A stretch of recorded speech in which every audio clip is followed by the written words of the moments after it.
sawar kulit ini kulit ya, ini juga berfungsi untuk mencegah supaya tidak terjadi penguapan yang berlebihan dari tubuh kita, sehingga kita bisa kehilangan cairan yang begitu besar gitu ya, jadi dehidrasi dan lain-lain. Jadi memang sudah ada berbagai fungsi ya yang diciptakan oleh Tuhan untuk melindungi tubuh kita melalui kulit ini ya, sawar kulit atau kita sebut sebagai skin barrier.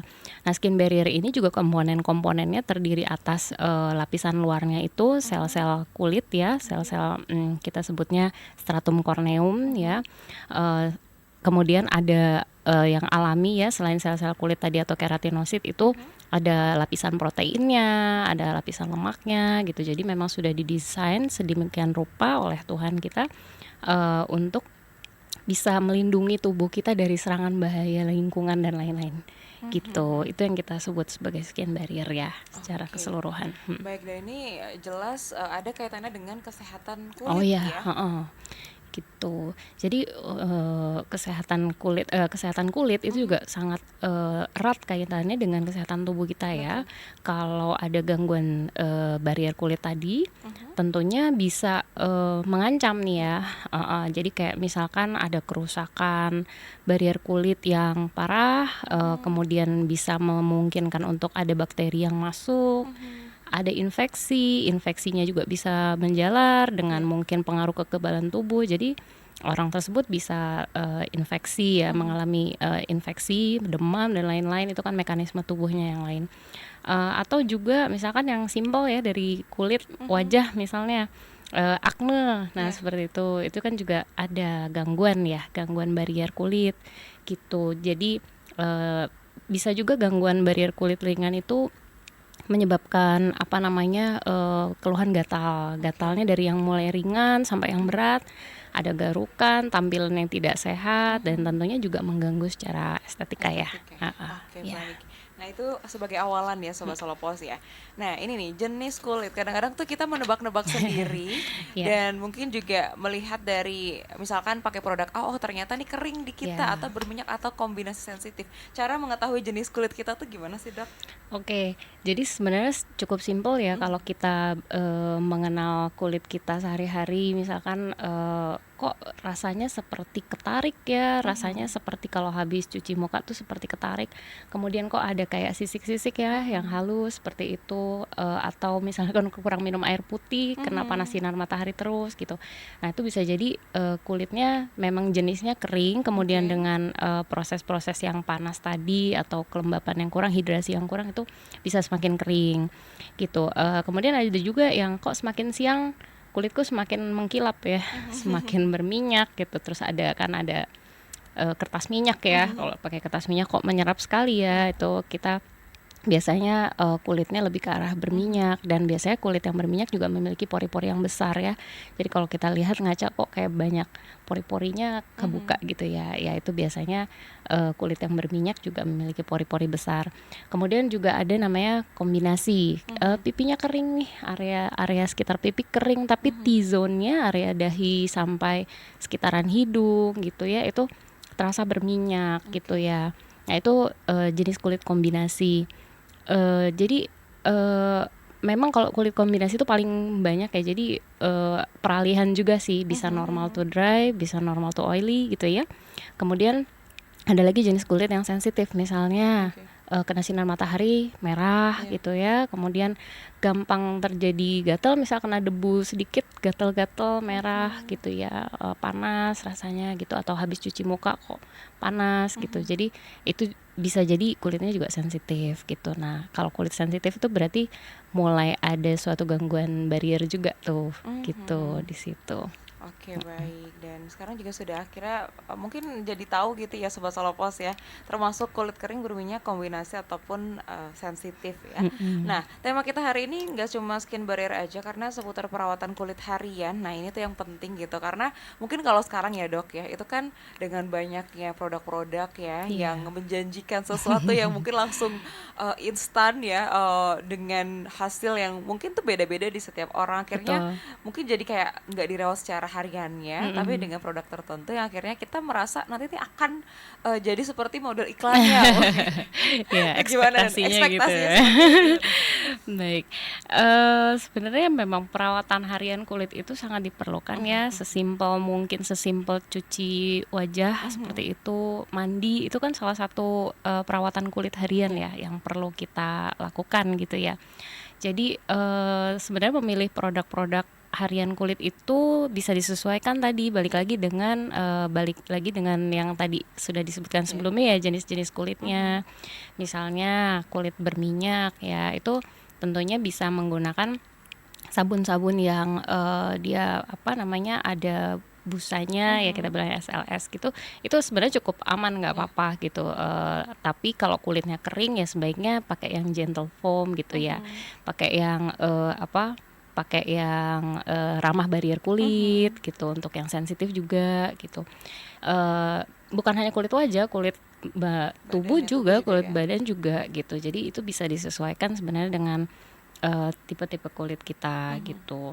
Ya, jadi jangan sampai misalkan kulit kita kering kemudian kita menggunakan produk-produk yang kurang sesuai. Jadi akhirnya terjadi gangguan barrier kulit dan misalkan timbul gatal dan lain-lain, itu nanti bisa semakin memperparah gitu. Dan kalau memang sudah ada masalah, sebaiknya memang dikonsultasikan ya ke dokter yang mungkin lebih paham apa nih masalahnya gitu ya. Oke, baik. Nah, ini tanda-tanda kulit tidak sehat. Karena kan tadi kan ternyata faktornya juga bukan hanya Betul. eksternal ya, tapi internal juga ya, Dok, Internal ya, dari juga apa yang mempengaruhi. dimakan, minum air putih cukup juga itu juga mempengaruhi Oh, ya. ngaruh banget. Seperti apa? Perlu disilakan. Iya, jadi kulit yang tidak sehat itu seperti apa sih? Sebenarnya secara general kita bisa melihat pantulan dari kulit yang sehat itu, pantulan cahaya ya. Mungkin kita kenal sekarang istilahnya dengan glowing. Glowing. Jadi glowing yang dimaksud itu, kulit sehat itu memancarkan alami ya, pantulan cahaya alami dari lingkungan sekitarnya ya, dari cahaya yang ada di sekitarnya. Jadi kalau barrier kulitnya baik, tidak kering gitu ya, dia biasanya akan memantulkan sinar yang alami gitu ya. Iya. Nah, kemudian kalau dia berminyak tentunya kelihatannya ya mengkilap banget gitu ya. Kalau untuk kulit yang kering biasanya dia tampaknya lebih kusam, jadi tidak memancarkan tadi radiance-nya itu. Kemudian kalau kita raba kulitnya kok terasa kasar ya, kadang ada masalah yang sering tuh beruntusan gitu, kok kayak beruntusan ya gitu. Nah, jadi permasalahan barrier kulit itu bukan hanya itu aja, tapi juga bisa ke yang mungkin lebih parah seperti akne ya, jerawat gitu ya, jerawatnya kok membandel, kok breakout nih makin banyak nih gitu ya. Bisa juga flek hitam gitu, kita kenal sebagai melasma atau hiperpigmentasi. Nah, itu juga bisa timbul karena permasalahan-permasalahan barrier kulit. Jadi memang banyak sebenarnya permasalahan yang timbul yang bisa kita lihat dari kerusakan barrier kulit. Namun yang bisa kita rasakan sendiri yaitu misalkan kok kayak kulitku kayak kurang cerah ya, kayak kusam, kasar, kadang beruntusan seperti itu. Mungkin yang bisa kita rasakan sendiri itu. Betul, yang terlihat begitu ya. Iya. Dok, ya. Oke, Dok, nanti kita lanjut lagi. Siap. Dan ini sudah ada beberapa pertanyaan, nanti kita akan bahas di sesi Oke. berikutnya Sobat Solopos ya. Masih bisa bergabung tentunya, silakan ikutan bertanya di 081226 103 103.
103 Radio Solo Post Vian Information. Sobat Solo Post masih dalam bincang spesial ya sampai nanti jam 2 siang. Jadi masih bisa ikutan gabung. Kita akan bahas masih seputar perawatan kulit harian dan juga skin barrier bersama dengan Dokter Putri ini Sobat Solo Post. Mumpung ada ahlinya di sini ya, akan ngobrol sama kita sampai nanti jam 2 siang. Baik, ini sudah ada beberapa pertanyaan yang sudah masuk, Dok. Kata dokter tadi kan kumpulin dulu. Dan ini Iya, sudah terkumpul beberapa nih. Yang pertama, siap. ini tadi bergabung dari bahkan sebelum kita opening ya, karena sudah lihat flyernya tadi ya. Iya. Oke, dari Asri yang sudah ikutan gabung. Sekarang itu saking banyaknya produk kecantikan kadang-kadang bingung mana yang kira-kira cocok. Dan yang paling simple seperti harian saya biasanya pakai sunscreen. Nah, itu kan sekarang banyak banget ya, Dok, pilihannya. Ada yang Iya. SPF dari 30 ataupun 40 sampai di lebih gitu. Padahal kita ada di Solo yang bisa dibilang tropis Panas. tapi juga nggak yang sepanas gitu. Mm-mm. Nah, kalau untuk kita di Solo sendiri untuk dailynya itu tuh amannya tuh pakai yang SPF berapa, Dok? Oke, terima kasih Mbak. Siapa Asri? Asri. Mbak Asri, terima kasih ya. Pertanyaannya bagus banget. Jadi ini memang sering sekali ditanyakan sehari-hari ya. Eh, yang pertama, sebelum saya ke arah SPF itu ya, jadi sunscreen itu sangat penting ya untuk kita yang tinggal di lingkungan tropis dengan intensitas matahari yang sangat tinggi gitu ya, untuk melindungi kulit kita, proteksi dari apa namanya UV ya. Jadi UV itu ada UVA, UVB ya, yang biasa kita terpapar di kulit ya. Dan yang panjang gelombangnya paling panjang itu UVA, dan yang siang hari sering kita keluar misal keluar dari ruangan itu yang paling banyak itu UVB. Kalau UVA itu justru di pagi harinya ya. Nah, konsistensi dari sunscreen itu juga perlu diperhatikan. Kalau misalkan Mbak Asri punya kulit yang kering, pilihnya teksturnya seperti apa. Kalau kulitnya berjerawat, acne prone gitu ya, pemilihan tekstur sunscreennya seperti apa. Jadi sekarang banyak sekali ya di manapun ya, OTC kita bilangnya ya, over the counter itu banyak menjual sunscreen dengan berbagai macam jenis seperti spray, gel, krim gitu ya, atau krim gel gitu ya. Yang pasti beberapa produk yang sekarang sudah banyak dijual di pasaran itu sudah non komedogenik biasanya, karena aman untuk yang acne prone. Nah, kalau untuk yang kulit yang kering kita perlu mungkin teksturnya lebih thick, lebih creamy gitu ya. Tapi kalau untuk yang kulitnya acne prone bisa menggunakan yang base-nya water base atau gel gitu ya. Terus bisa juga kalau misalkan full make up nih seharian, bisa di reapply-nya nanti pakai yang spray gitu. Nah, selain itu untuk pemilihan SPF. Jadi SPF itu mungkin ada yang mungkin baru familiar juga dengan istilahnya. SPF itu Sun Protection Factor. Itu biasanya kita menggunakan acuan SPF itu untuk perlindungan UVB-nya. Oke. Nah, kalau mungkin di di kemasan itu ada istilah PA plus. Nah, itu. Nah, kalau PA itu protection grade UVA. Jadi untuk yang UVA-nya. Jadi kalau sudah ada SPF sama PA plus, nah plus-plusnya itu seberapa kuat sih intensitas untuk si UV perlindungan untuk level perlindungan untuk si yang PA-nya tadi ya, untuk yang UVA-nya. Kalau SPF, nah itu kan ada berbagai macam jenis ya ukurannya. Jadi 30, 50, ada yang sampai 150 gitu ya. Kalau di Indonesia sendiri dengan negara tropis gini, sebenarnya SPF 30 itu sudah cukup. Ya, SPF 30, 35 itu sudah cukup. Jadi sebenarnya SPF, ada suatu penelitian itu SPF antara SPF 30, SPF 50 itu sebenarnya tidak terlalu jauh ininya ya, proteksinya gitu. Yang paling penting tau nggak apa? Yang paling penting itu reapply-nya. Ya, jadi kalau kita udah pakai SPF 30, SPF 50, SPF yang di atas 50 juga, kalau kita tidak reapply sunscreen itu 2-3 jam, tentu proteksi yang 50 itu, yang 30 itu menurun juga gitu. Jadi kalau kita cuma pakai sunscreennya pagi hari doang, siang kita nggak reapply, sama aja gitu, kita nggak melindungi juga gitu. Jadi reapply sunscreen itu harus, dan itu biasanya kita patokannya 2-3 jam lah. Mungkin kalau kita kerja di dalam ruangan terus ya itu tetap harus dipakai sunscreen-nya gitu. Karena tadi untuk UVA sama UVB itu kan ada panjang gelombang ya, yang ternyata nih kalau kita di ruangan juga ada jendelanya itu bisa menembus gitu. Bahkan sekarang ada sunscreen yang ada proteksi terhadap blue light. Blue light itu kita biasa main handphone, Oke, itu juga komputer. ngaruh ya, Dok? Iya, itu ternyata juga memberikan kontribusi untuk timbulnya flek gitu. Oke. Ya, jadi sekarang sunscreen udah inovasinya udah banyak banget gitu. Ya memang ternyata sepenting itu ya untuk menggunakannya. Oke, wah ini jadi satu insight baru ya Sobat Solopos. Jadi selain juga nggak kemudian ketika kita pakai yang 50 itu akan jadi lebih all day nggak Iya, replay gitu betul. ya Dok ya. Mungkin mindsetnya gitu jadi Iya. pakai yang lebih tinggi karena supaya nanti Lebih tinggi, seharian nggak pakai lagi.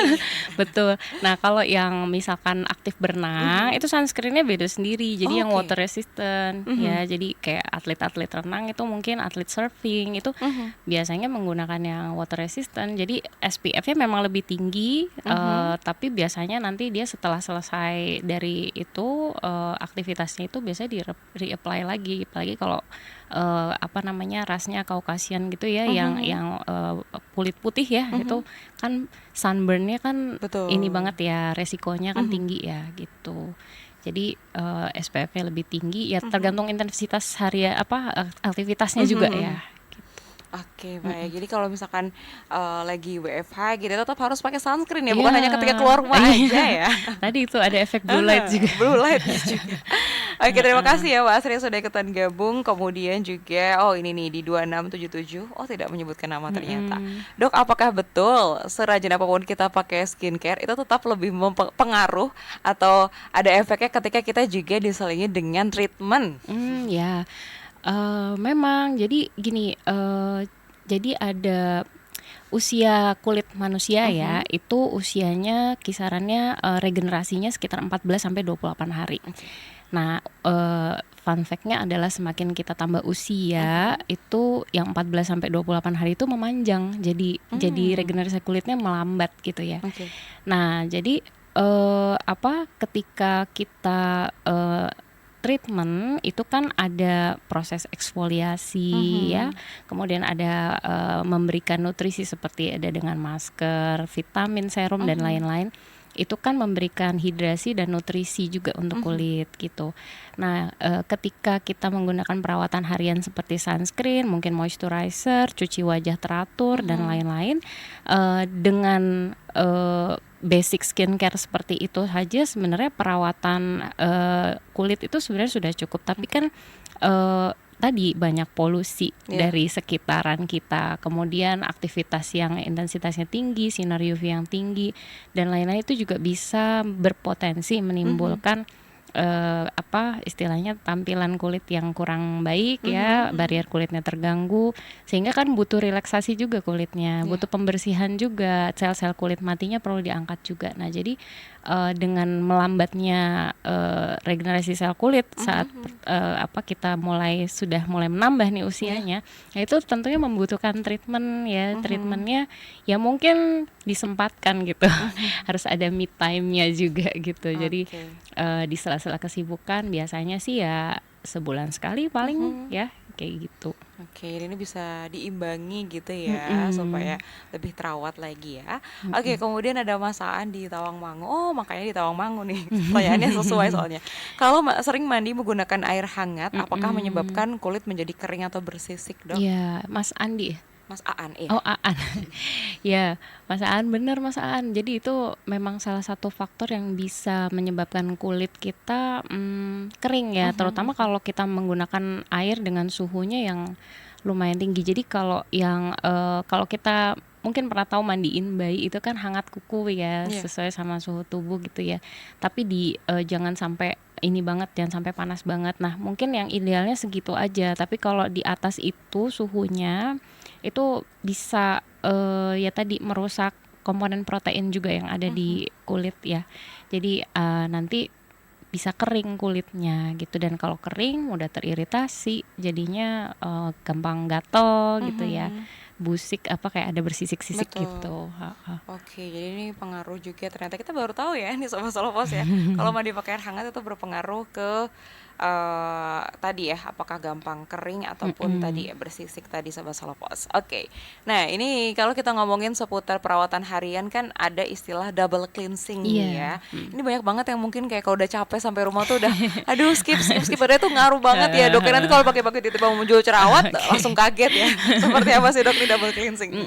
Jadi double cleansing itu sebenarnya suatu metode ya, metode pembersihan wajah secara menyeluruh itu dengan menggunakan satu bisa cleansing balm, bisa milk cleanser, bisa oil. Sekarang tuh apa namanya yang untuk membersihkan itu ya cleansing oil gitu ya.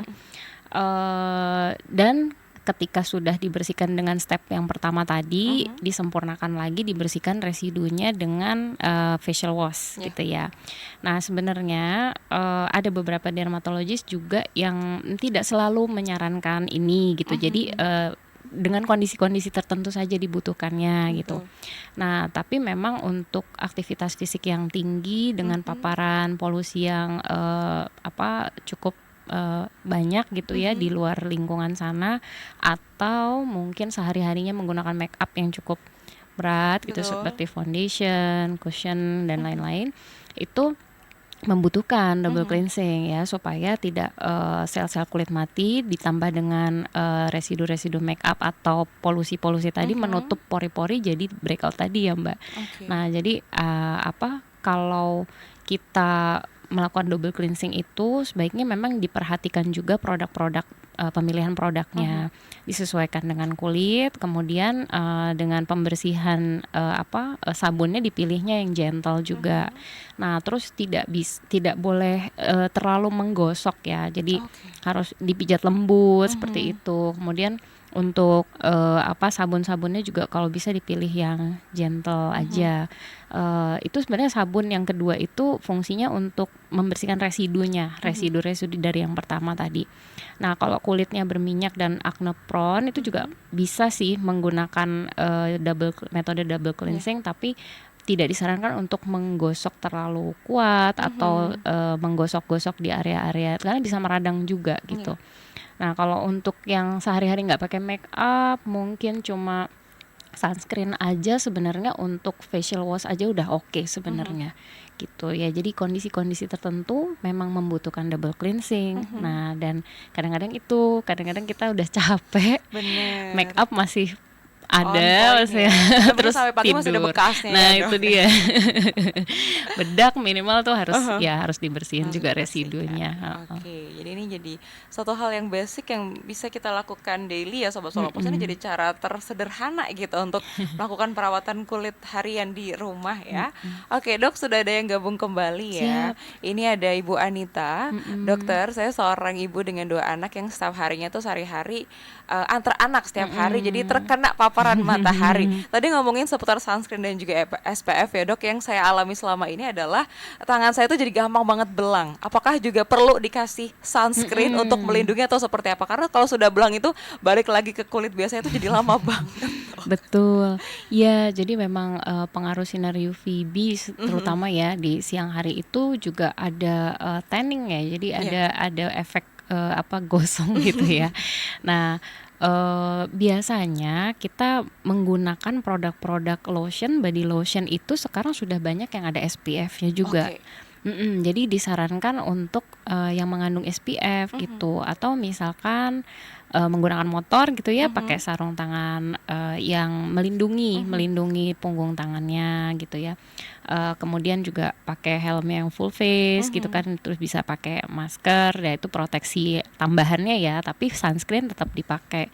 Nah, kalau untuk yang body lotion, nah ini juga penting ya untuk menggunakan sunscreen, mau sunscreen wajah atau sunscreen yang berupa lotion, itu tidak langsung habis kita pakai terus kita keluar. Enggak, jadi kita butuh sunscreen itu butuh waktu untuk bekerja dulu di kulit kita untuk dia meresap dan melindungi. At least 15 menit sebelum keluar rumah kita sudah pakai.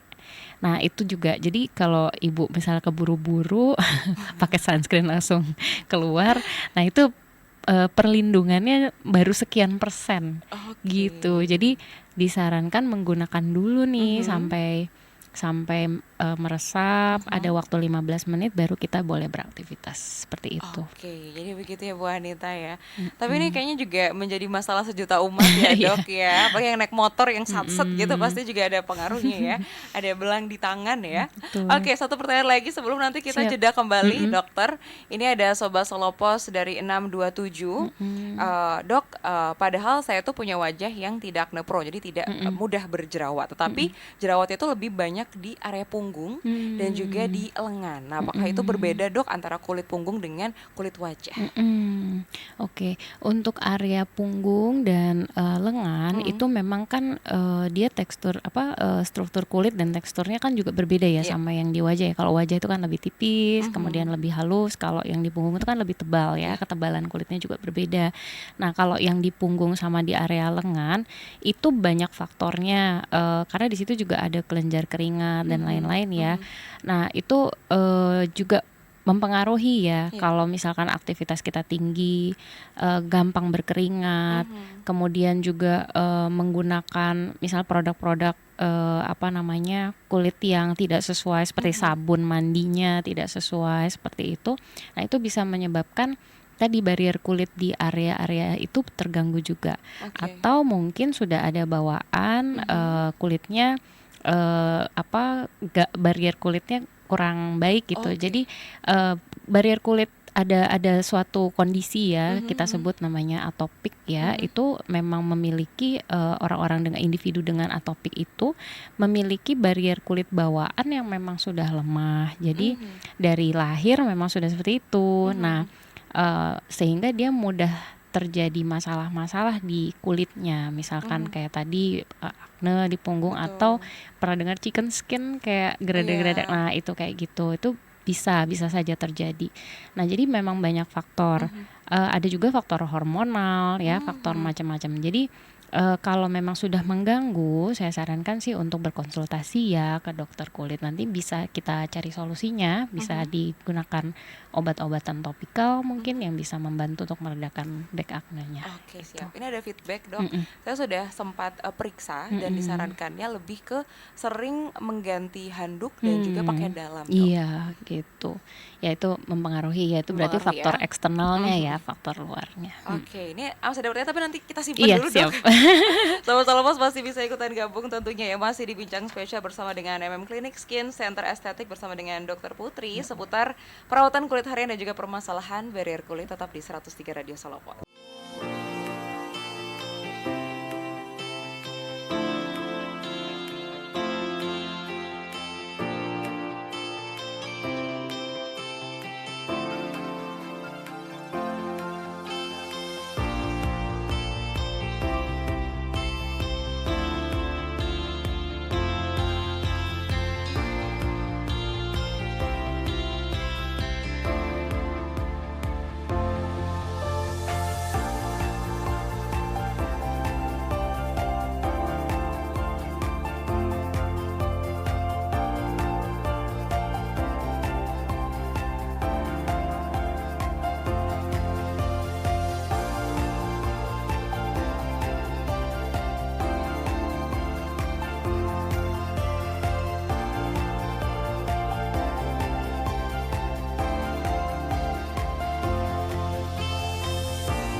103 Radio Solo Post Beyond Information. Sobat Solo Post masih ada di bincang spesial bersama dengan MM Clinic Skin Center Estetik ya, bersama dengan Dr. Putri Oktriana Rahman SPDVI. Kita akan bahas juga masih seputar perawatan kulit harian dan juga permasalahan barrier kulit. Banyak banget ya Dok yang gabung siang hari Iya. ini. Oke, kita ada di sesi akhir nih Sobat Solo dan akan menjawab beberapa pertanyaan yang masih ada dari Ibu Ana di Jebres nih yang sudah ikutan gabung. Dok, saya punya kulit wajah yang cenderung kombinasi. Ada bagian yang kering banget tapi sebagian berminyak. Tidak ada masalah jerawat, usia saya 40-an, tetapi bermasalah dengan komedo. Komedo. Nah, perawatan di MM Klinik seperti apa yang cocok untuk saya? Apakah weekend juga buka? Mengingat saya bekerja di weekdays. Dok, Oke, silakan. terima kasih Bu Ana di Jebres ya. Jadi kalau untuk MM Clinic sendiri jam operasional itu dari jam kita weekend itu buka ada di hari Jumat dan Sabtu ya, Minggu tutup. Jam operasional jam 9 sampai bisa sekarang lebih malam ya, kalau yang di Setiabudi itu bisa sampai kalau weekend biasa sampai jam 5 ya.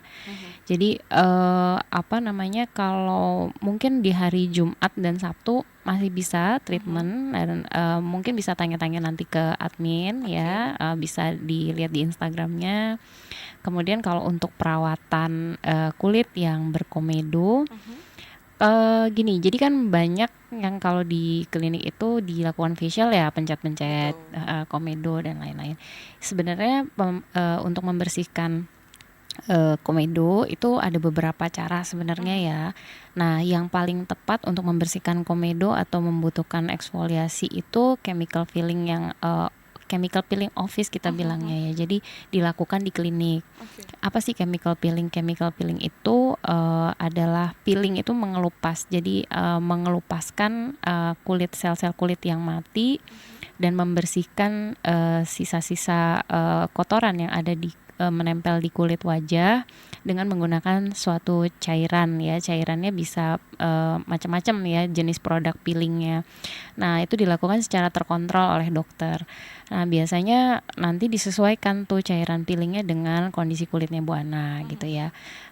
Peeling ini juga bisa dilakukan sesuai dengan jenis kulit dan kebutuhannya Bu Ana sendiri. Misalkan nanti dengan menggunakan cairan peeling tertentu bisa jadi diulang nanti 1 bulan gitu. Jadi kalau untuk pencet-pencet pencet-pencet komedo seperti facial gitu, ya kalau sudah ada komedo yang istilahnya terlihat dan keluar tuh mungkin masih bisa ya. Tapi kalau untuk dilakukan secara rutin, nanti barrier kulitnya juga bisa terganggu gitu. Jadi lebih aman mungkin berkonsultasi terlebih dahulu, kemudian dilihat secara langsung sama dokternya. Nah, kalau yang biasa kita lakukan untuk pembersihan itu eksfoliasinya kita menggunakan chemical peeling biasanya seperti itu gitu. Nah, ini kalau ngomongin seputar facial ternyata sudah ada yang bertanya juga, Dok, apakah kalau sering facial ini bikin kulit wajah menjadi tipis? Oke.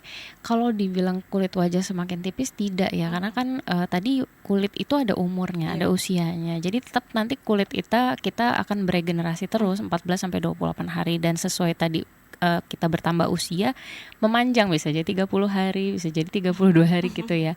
Nah, justru chemical peeling atau eksfoliasi sekarang macam-macam juga sih, ada home peel juga, mungkin pernah dengar yang kayak di serum yang AHA, BHA dan lain-lain. Itu kan tujuannya untuk peeling juga ya. Tapi memang sebaiknya disesuaikan dengan kondisi kulit dan frekuensinya disesuaikan juga. Kalau yang chemical peeling di office atau yang di klinik itu biasanya ada yang sekitar 3 minggu, 2 minggu, ada yang 1 bulan sekali. Nah, itu kita justru membantu supaya regenerasi sel kulitnya yang tadi melambat itu akan lebih optimal gitu. Supaya apa? Tujuannya supaya nanti kalau kita menggunakan krim harian kulit perawatan itu krimnya bisa terserap maksimal. Jadi tidak menumpuk di atas sel kulit matinya.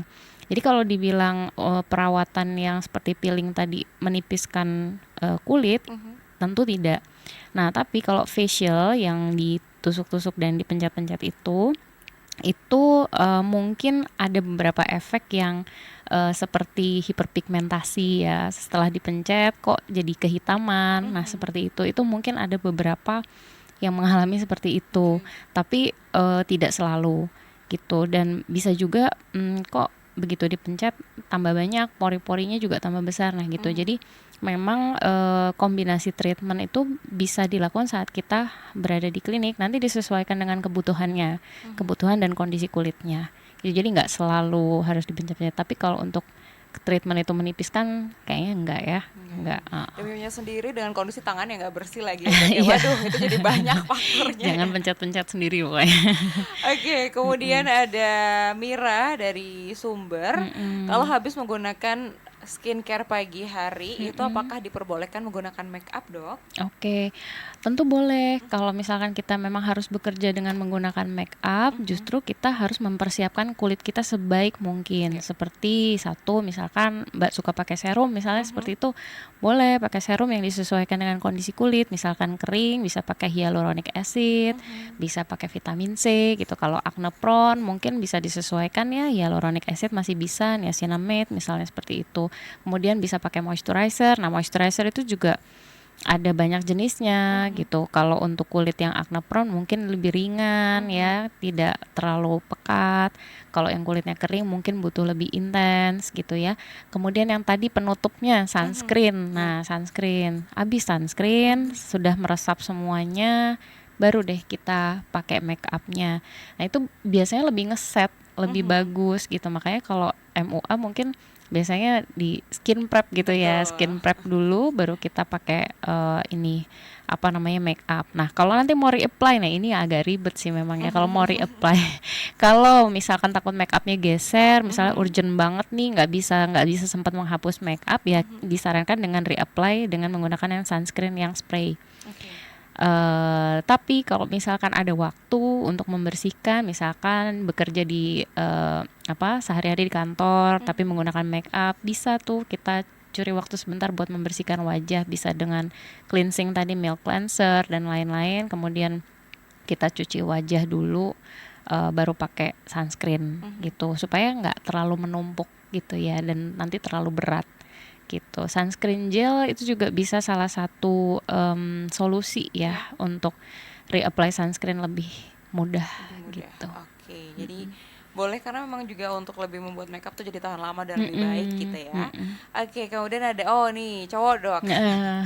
Telepon dari Colomadu. Ini apakah untuk perawatan kulit untuk laki-laki itu juga berbeda dari perempuan? Karena saya masih agak sulit untuk menemukan produk-produk yang unisex. Oh gitu. Ya, jadi sebenarnya cowok mau cewek mau cowok itu punya hak yang sama untuk kulitnya ya, untuk melakukan perawatan gitu ya. Produk cowok dan cewek itu sebenarnya tidak banyak berbeda sebenarnya, tapi memang ada kondisi-kondisi seperti kelenjar minyak ya dan lain-lain itu pada laki-laki kan memang lebih banyak gitu, kelenjar keringatnya juga lebih aktif gitu ya, mungkin karena berhubungan dengan aktivitasnya juga. Nah, tentunya yang pasti kalau untuk cowok itu tergantung dari satu aktivitasnya juga, jenis kulitnya seperti apa. Nah, kalau untuk perawatan hariannya sih kurang lebih sama ya, tidak ada yang berbeda. Nah, di MM kita juga bisa kok untuk cowok, banyak kok yang perawatan gitu, dan tentunya cowok maupun cewek itu penting banget untuk memperhatikan kesehatan kulit gitu ya. Dan biasanya cowok juga banyak yang punya masalah sama acne gitu. Jadi ya acne mungkin bisa sembuh, tapi bopengnya, bekas aknenya itu yang akan sulit. Nah, jadi sebelum terjadi bopeng sebaiknya memang ditangani gitu ya. Oke, nah ini juga mungkin ini ya stigma untuk yang keperawatan tuh lebih ke cewek tuh enggak ya, Dok ya. Sunscreen juga buat cowok cewek gitu, apalagi cowok suka sepedahan, running gitu misalnya, yang di luar itu harus pakai sunscreen. Ya, siap. Dok, ada satu pertanyaan terakhir boleh ya. Boleh, silakan.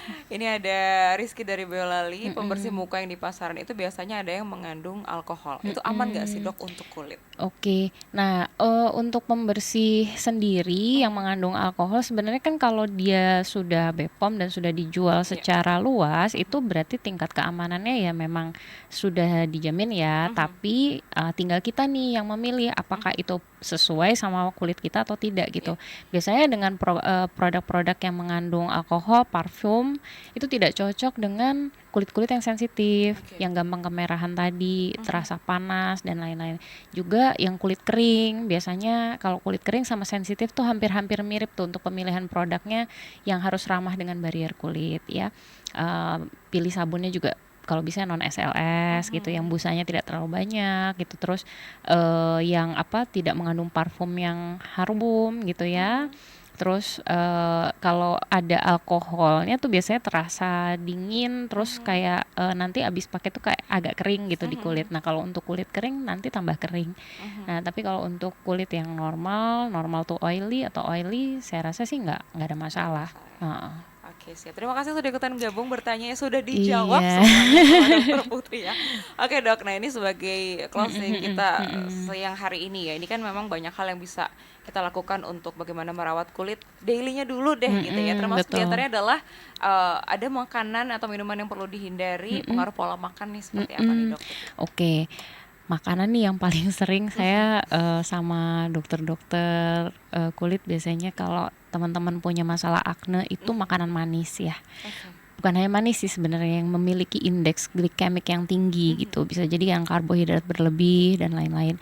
Nah, biasanya ada hidden kalorinya tuh yang manis-manis itu di kopi ya, kayak gitu, minuman-minuman seperti itu. Nah, itu kalau kita punya kebiasaan konsumsi gula di luar batas harian tubuh, itu bisa mempengaruhi juga ya terhadap produksi minyaknya, kemudian juga meningkatkan inflamasinya juga gitu ya. Nah, sehingga kalau bisa kita menggunakan meminum air putih ya yang banyak gitu dalam harian, hidrasinya itu penting banget. Kemudian juga makanan kalau bisa pilihnya yang real food ya, real food yang tidak banyak mengandung pengawet dan lain-lain, karena akan lebih baik ya, karena kan kita mengusahakan supaya ada antioksidan gitu yang terkandung di dalam seperti buah, sayur dan lain-lain, itu juga bisa menambah kulit kita supaya lebih baik gitu kandungan vitaminnya dan lain-lain gitu. Minum air putih sih yang pasti yang paling baik. Nah terus udah makanan dijaga tapi tidurnya kurang, nah itu juga sama aja, tidurnya juga harus cukup. Jadi ya, regenerasi sel kulit kita itu ada di jam 11 malam sampai jam 4 pagi. Kalau kita sering begadang, makannya udah dijaga tapi masih begadang, ya sama aja dong.